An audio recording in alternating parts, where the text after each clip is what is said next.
श्री शिवाय नमस्तुभ्यम। दोस्तों, आइए जानते हैं पंडित प्रदीप मिश्रा जी से कि पितृपक्ष में अर्थात श्राद्ध पक्ष में कौन सी दो सब्जियां ब्राह्मणों को भूल कर भी नहीं खिलाना चाहिए, वरना आपको घोर पितृदोष लगता है।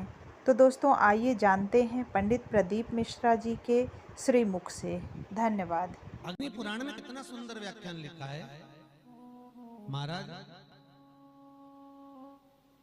कि वो कौन सी दो चीजें हैं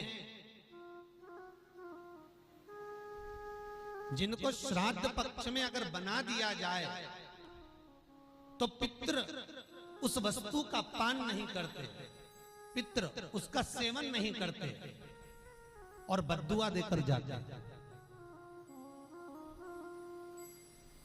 वो कौन सी दो चीजें हैं जो श्राद्ध में, श्राद्ध के भोजन में, ब्राह्मण के भोजन में उसका प्रयोग नहीं होता?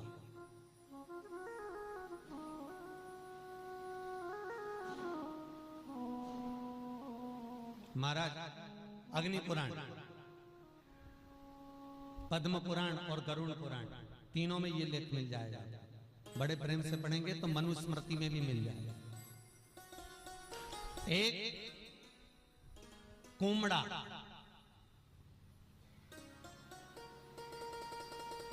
कुमड़ा जानते हो, जो नवरात्रे में यज्ञ वाले दिन बलि चढ़ती है, वो कुमड़ा जिसका पेठा बनता है। आगरा में पेठा बनता है।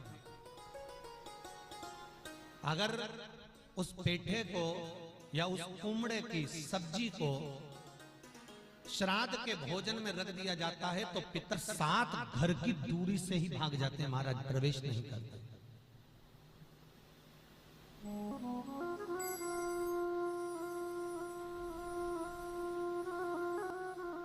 वो जो पेठा होता है आप अनायास कभी खाओ, मना नहीं है, पर श्राद्ध के भोजन में, श्राद्ध के भाग में वो नहीं रखा जाता।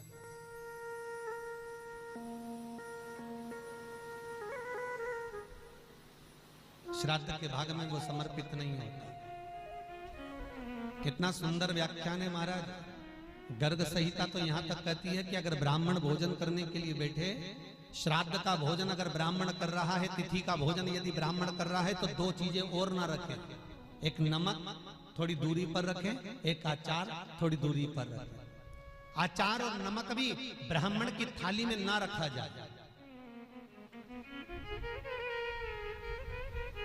कटोरी अलग से सजा कर रख दो, आप अलग से आप रख दीजिए, वो लेना होगा तो ले लेगा, पर जिसका तुम संकल्प दे रहे हो, जिस पर तुम पानी फेर रहे हो, जिस थाली को ब्राह्मण के सम्मुख में लेकर जा रहे हो, उसका भान होना चाहिए, उसका स्मरण होना चाहिए।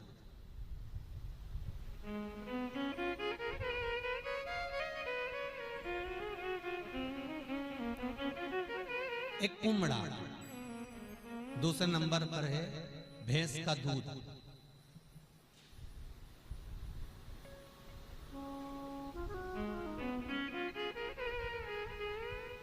यमराज पाड़े पर बैठता है, देवी भागवत का स्मरण करिएगा कभी।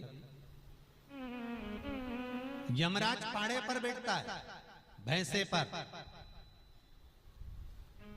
और जब पितृलोक से पितरों को लेकर जाया जाता है, पितरों के देवता आर्यमा स्वामी जब कौए पर पितरों को बिठाकर दरवाजे पर लेकर जाते हैं,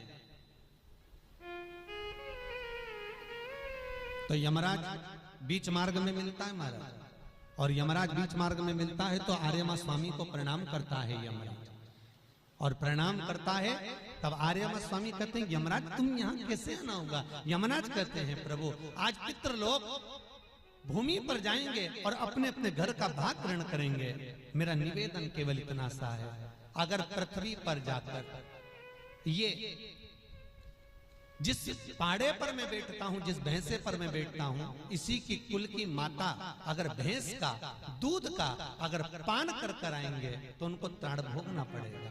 इसलिए इन पितरों से कह दिया जाए कि मृत्यु लोक में जाएं तो भैंस के दूध की बनी हुई सामग्री का पान न करें। कितना सुंदर व्याख्यान श्राद्ध पक्ष में वर्णन किया गया है कि केवल गौ माता के दूध से अगर आप खीर बना सकते हो तो वो पवई।